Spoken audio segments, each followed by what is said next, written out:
दोस्तों आज बात उस मुद्दे की जिसने हर तरफ आग लगा रखी। क्या फरवरी में सोने और चांदी बाजार में तबाही लाने वाले हैं? यकीन मानिए कि आज का ये एक्सप्लेनर आपकी आंखें खोल देगा। दोस्तों जनवरी 2026 का आखिरी हफ्ता तो कुछ ऐसा रहा कि कई निवेशकों की रातों की नींदें उड़ गई।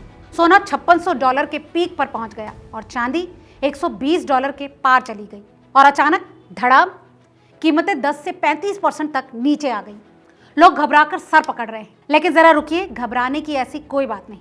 ये बाजार का पुराना खेल है। आज के इस वीडियो में मैं आपको सही रिसर्च, सही फैक्ट्स और ग्राउंड रिपोर्ट के साथ बताऊंगी कि इस पूरे खेल का असली गणित है क्या। दोस्तों सबसे पहले समझते हैं कि जनवरी में ये भयंकर क्रैश क्यों आया। कॉमेक्स पर जनवरी गोल्ड फ्यूचर्स 28 जनवरी को एक्सपायर हुआ और इससे पहले महीने भर तेज रैली चली। गोल्ड ने $5608 तक का ऑल टाइम हाई बनाया। वहीं चांदी भी $121.7 तक पहुंच गई।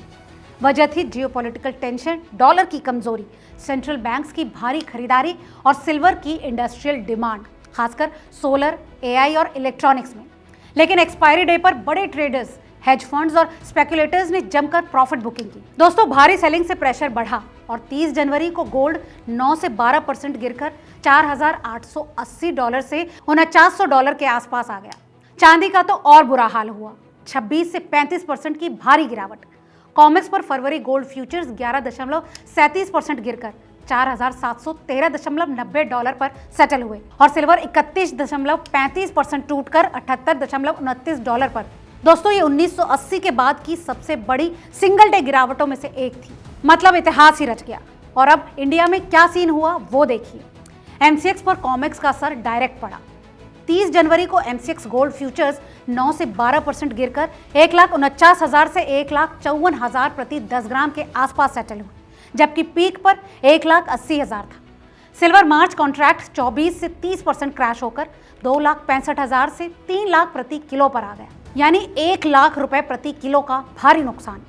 दिल्ली, मुंबई, हैदराबाद में 24 कैरेट गोल्ड 1,65,000 से 1,69,000 तक गिरा और सिल्वर 3 लाख के नीचे। फिर क्या था, निवेशकों में हाहाकार मच गया। पोजीशंस लिक्विडेट हुई, मार्जिन कॉल्स आए और लोअर सर्किट लगे। दरअसल ये सट्टेबाजी का क्लासिक पैटर्न है। तेज रैली के बाद एक्सपायरी पर ओपन इंटरेस्ट कम होता है, वॉल्यूम हाई पर सेलिंग होती है और क्रैश आता है। 1980 के हंट ब्रदर्स क्रैश या फिर 2011 की सिल्वर क्रैश जैसे ही फंडामेंटल्स अभी भी सुपर मजबूत हैं। Global uncertainty, inflation, central banks की 1000 टन प्लस सालाना खरीदारी और एशिया में फिजिकल डिमांड बनी हुई। इसीलिए याद रखें कि ये क्रैश महज टेक्निकल करेक्शन है। प्रॉफिट लॉकिंग, लेवरेज पोजीशंस का अनवाइंडिंग, सीएमए मार्जिन हाइक और ट्रम्प की फेड चेयरमैन नॉमिनेशन यानी केविन वॉल्श ने प्रेशर डाला है। लेकिन लॉन्ग टर्म में सोने और चांदी सेफ हेवन बने रहेंगे। चलिए अब जानते हैं कि एक्सपर्ट्स क्या कह रहे हैं। एक्सपर्ट्स का मानना है कि 2026 के अंत तक गोल्ड $5000 से $6000 तक जा सकता है, अगर जियोपॉलिटिकल टेंशन बढ़े या फिर डॉलर कमजोर हुआ तो। याद रखें कि इस वक्त बाजार रीसेट हो रहा है और डिप्स खरीदने का मौका है। दोस्तों अब असली सवाल, क्या फरवरी में एक बार क्रैश फिर आएगा? कॉमेक्स पर फरवरी 2026 गोल्ड कॉन्ट्रैक्ट 25 फरवरी को एक्सपायर होगा। मतलब अगर फरवरी में एक बार रैली फिर से हुई, जैसे कोई नया जियोपॉलिटिकल इशू या फिर ट्रेड वॉर या डॉलर वीकनेस, तो वही कहानी दोहराई जाएगी।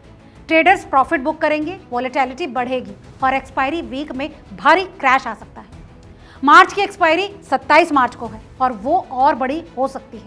अगर आप एमसीएक्स ट्रेडर हैं तो याद रखें कि कॉमेक्स पर सीधा असर पड़ता है।